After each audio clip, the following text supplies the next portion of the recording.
Greetings, my name is Greg Brzezinski. I am the Deputy Director of the GW Institute for Korean Studies, and I'm Professor of History and International Affairs at the George Washington University. And most importantly for this interview, I'm also a special guest editor for the fall 2021 issue of the Journal of Korean Studies, which is going to be a special issue devoted to sources and methods for studying North Korea. And we have with us today one of the authors for this special issue, Professor Sonia Ryang. Professor Ryang is the TT and WF Chao Professor of Asian Studies at Rice University, and she's written a very interesting article for this special issue on the use of anthropology as a methodology for writing about and researching North Korea. So welcome, Professor Ryang. Thank you. Okay, so let me just start by asking this. Usually when you think about anthropology, or at least when people like myself who are historians or in other disciplines in the humanities think about anthropology, you think about going into the field and doing field research. But as you know, North Korea is a very difficult country to go out and do field research in for most scholars. So I'm wondering if you can talk a little bit about why you think anthropology provides a good methodology for doing research about North Korea. Well, let me start from qualifying this a little bit. I am not saying anthropology is the best method to study North Korea, but I am saying that the anthropology is not simply fieldwork or ethnographic fieldwork. Yes, it is a very important component of anthropological research that the researcher or field worker be immersed in native culture, and not just for a short period of time, but pretty substantial period of time. Maybe normally it's a year or even more, even longer than that. Yes, as you mentioned, Greg, however, we will not be able to do any of that in studying North Korea. But I do believe that there are other components of anthropological methods as well as theory that can be very useful in studying North Korea. For example, anthropology looks to cultures and try to come up with cultural comparison and try to see what kind of cultural logic exists in what is seemingly peculiar practice of other peoples. By using that lens, we can probably approach North Korea from very comparative perspective, rather than always pointing to the singular and, let's say, very focused, very concerted effort by some Western news outlets to depict North Korea as bizarre and strange and unequivocally foreign. We should look at North Korea as just yet another one of many, many different cultures that we can productively enter into the comparison. And also another approach I would like to take is that anthropologists tend to be, let's say, sincere about native cultures. So when they are immersed, as an ethnographic fieldworker, when they are immersed in native culture, they try to absorb as much as possible what they see, rather than asking some prejudiced, if you like, questions. And first, they want to be the good student of that culture. So with that spirit, I think if we approach North Korean materials, whatever limited and partial materials that we can access, we approach them with the spirit of being an anthropologist, being a field worker, being a student of that culture, and take what they say, what they claim to be truth, as their truth, rather than prejudging it by using our own values.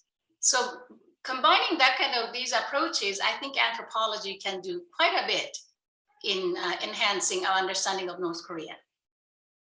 Absolutely. I think there's so much emphasis, and not only among the media, but even to some degree within the academic community, in treating North Korea as bizarre and exotic. So any kind of discipline and methodology that takes a different approach really has much more potential to generate a better understanding of how North Koreans see themselves, which I think is just so important. But I want to sort of pick up on the last point that you'd mentioned about truth in North Korea, because you, of course, have a new book coming out that we're also very excited about, called Language and Truth in North Korea, that builds on some of the ideas that you lay out in the article. So I'm wondering if you can talk a little bit about how you build on some of these ideas in your forthcoming book. Okay, well, Greg, thank you for the question. Yes, in the book entitled Language and Truth in North Korea, first thing I do is that I be an anthropologist, but really the student at that rather than the, let's say, old researcher. And then I read just as if I'm conducting field work, ethnographic field work in North Korea. Of course, I'm not doing that, but still. So I read really quite a different, let's say, heterogeneous bodies of North Korean published materials. So the book has 4 different textual components, and I focus on firstly on the 1950s literary purge, how the newly emerged nation's literary field was actually struggling to come up with the unified view. Yes, there are many purges of Southerners and pro-US elements and so on. But I don't follow who got purged and who survived. No. Some people have already done that. I'm following what kind of social life certain words are given, and what words survive in that purge, and what words kind of disappear, but then only to re-emerge in, let's say, 1970s and 80s. So that's how I start the book. And then secondly, I move to the language policy, the language manuals that were published by, yes, obviously by the party units, but also from the universities and research units and so on. Yes, these are all run by the state. Nevertheless, they are not quite uniform either. And they oscillate between how much, or whether firstly, whether to use Chinese-derived, Chinese-originated words or not. And of course, they are fully aware that Korean language is full of those. So by excising all of them, there's not much left. There's not going to be much left in Korean language. So they don't do that. So never in the history of linguistic reform, they never insisted that they will completely eliminate Chinese originated words. But which ones to retain and which ones to let go? I found that part is completely inconsistent. There's no particular ideological line to it. So that was fascinating to me. And also during that, in that body of text, I discovered that there's a precise, really almost intrusive guidelines of how to read, let's say, revolutionary prose, how to read anti-American prose, and how to read by quoting. When you quote great leaders' words, you have to change your voice. You have to lower or higher your voice. These precise guidelines were given. But of course, that doesn't mean everybody followed that. I don't mean that. I mean, even during ethnographic field work, even if you're witnessing what is happening in the field site, that is not a complete truth. That is always partial and also temporary, because you don't stay. An anthropologist don't stay in the field forever. They go and come back. So their fieldwork data is necessarily partial. So that's what with that spirit, I read these texts. The third site that I visit, textual site, it's called 인민들 속에서. In English, it will be Among the People. This is the multi-volume. In fact, it is still published since 1963, and it's still going on. And it went beyond 100th volume a few years ago.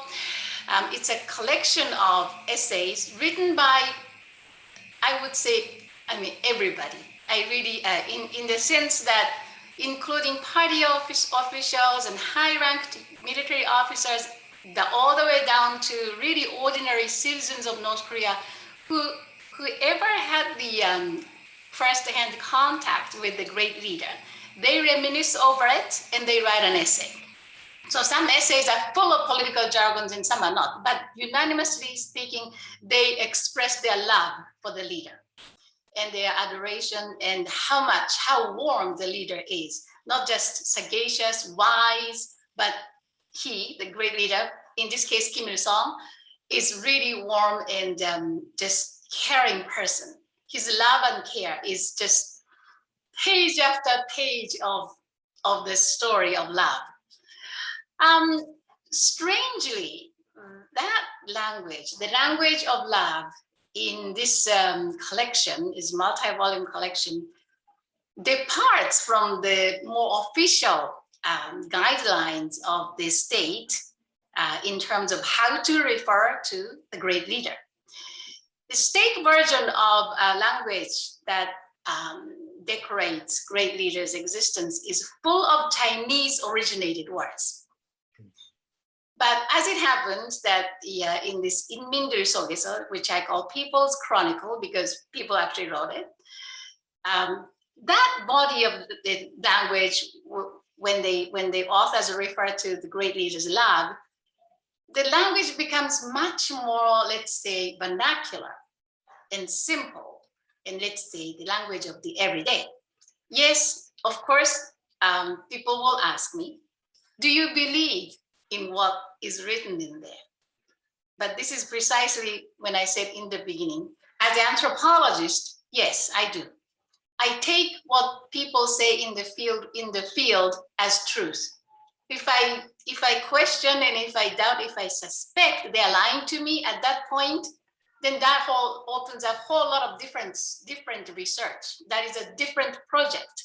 And I don't do that. I am, say, conducting field work in North Korean texts. So that's why I take their words as data.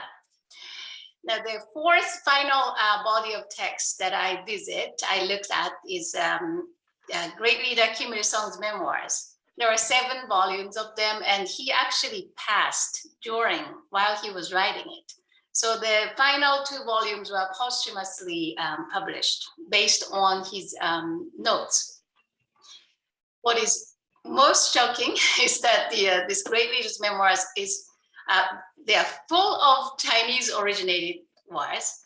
And not just that, it is a classical. Kim Il-sung was actually a highly educated man compared to his, the cohorts, if you like, in those days. He was fluent in Chinese. And he was also, he himself clarifies that he comes from very devout Christian family. So all of those are clearly stated, but not just stated, very, very, let's say, fondly and personally narrated. So the reader of these memoirs, and in this case, reader is me, and then meaning I'm reading it as an anthropologist, just you cannot resist but being moved by it. He doubts his decisions, he's full of self-suspicion, self-doubt, and he's not this the great leader of iron will who never flinched, whose decisions were always right. It's not like that. He's quite human in these memoirs. So what does this mean? So by putting all these different instances of truth, or say linguistic truth, if you like, together, I'm trying to figure out what kind of cultural logic North Korea has. And of course, I don't claim to have reached any concrete discovery of secret of this nation state. And that's probably tall order for an anthropologist who, anthropologists don't usually study the nation, although we've done a lot of it, but I don't think that's the usual, let's say, target of anthropological research. It's more like the culture or small scale unit or small scale communities. So it was a little, there's a discrepancy, but at the same time, there are many anthropologists, like I say, who do study and research and do a really good job about finding out about what is the cultural logic behind certain national states' behaviors. So that's what I try to do. Well, this sounds like an absolutely fascinating book, but I think it seems like the book, what you tried to accomplish there is a little bit different than what you tried to accomplish in this article, because that set of sources that you talked about, you made a different decision about what sources you should use and break down in your article. So I wonder if you can talk a little bit, going back to the article, about what kind of sources you used for the article and why you made those choices. Great, thank you again for the question. Yes, in the article specifically, I heavily rely on the recent book that is published in Japanese and written by Professor Emeritus of Anthropology in University of Tokyo. His name is Professor Ito Abito. Abito Ito. Ito is his last name. And the book is entitled Kita Chousen Jinmin no Seikatsu. It really means the lives of North Korean people. It is interesting because Professor Ito specifically uses the term Jinmin instead of Kokumin, meaning people by the North Korean version. In Japanese, for example, we would pray, say, Kokumin. Even in South Korea too, I think it would be Kunmin, Kokumin, as opposed to Inmin, Jinmin. What is interesting about this book is that Professor Ito, the author, actually worked with defectors. However, he didn't interview them. He actually gave the defectors themselves quite a bit of rein in terms of what to write, what do you recall, and write it, reproduce in written language. And he even demanded, requested that defectors comment on, actually recapture visually. So for example, in this particular story, let's say warehouse was here, and people are gathered here, there, in that kind of way.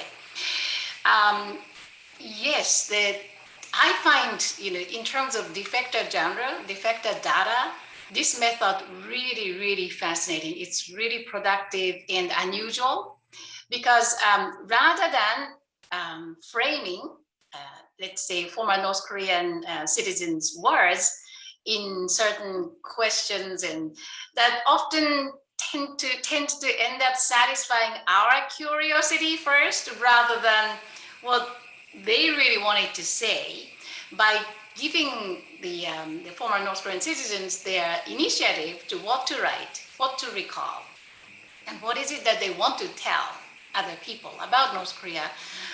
The data became much more, say, diverse and heterogeneous, and in some ways a little unexpected. Many good things, for example, many good things, many really well-organized aspects of North Korean lives were revealed in that the essays. Professor Ito actually collected very close to 100 essays. Yes, some are written by same people, but still 100 different separate essays, and that's really remarkable. The part that I'm most impressed, which I write in the article, quite extensively, is about the people's group. It's called Inminban. And in the Western verbiage, normally Inminban is seen as neighborhood vigilante, mutual vigilante organization unit where people are going to tip off each other so that they can actually say, let's say, boost their profile of being revolutionary because they have identified anti-revolutionary elements within their the neighborhood. Maybe that might be the case, but predominantly that's not what it was. So Professor Ito really shows, and by using the essays from by the former North Korean citizens, he really shows the mechanism of everyday, let's say, economy or running day by day of this small unit, not a village, not the city, but it's a small unit of neighborhoods. And especially women, they put their talents together in embroidery or even cooking. So you can fully appreciate that the recent rise in, let's say, market economy in North Korea, Jangmadang, was actually not new. it existed for a really long time. Yes, it's got much more capitalistic in recent decades, but elements were already there. People were not, they were not ignorant about it. They knew how to exchange goods, if not necessarily using the currency.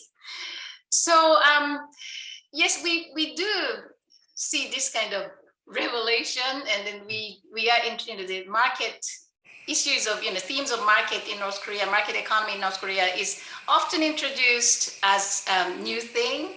And then some people even talk about this is a rise of civil society in North Korea. I am not sure about that. I am much more inclined to think that this is in continuity. North Korean society didn't, yes, I'm sure it is changing, but the changes that the society is going through is much more gradual, and it carries continuity from the past.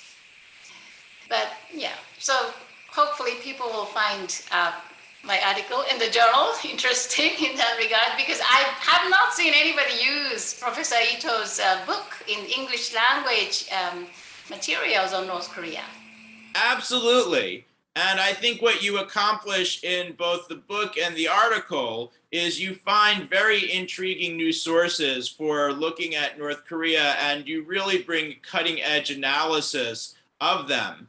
And that's really what our special issue is all about. It's about finding new texts through which to understand North Korea, new ways of reading them, in the hopes of trying to create a more sophisticated and nuanced understanding of ways that scholars in the United States and other parts of the world can approach researching North Korea. So thank you very much, and I encourage the audience to look at both the book and forthcoming article by Professor Ryang. Thank you once again for being with us. Thank you.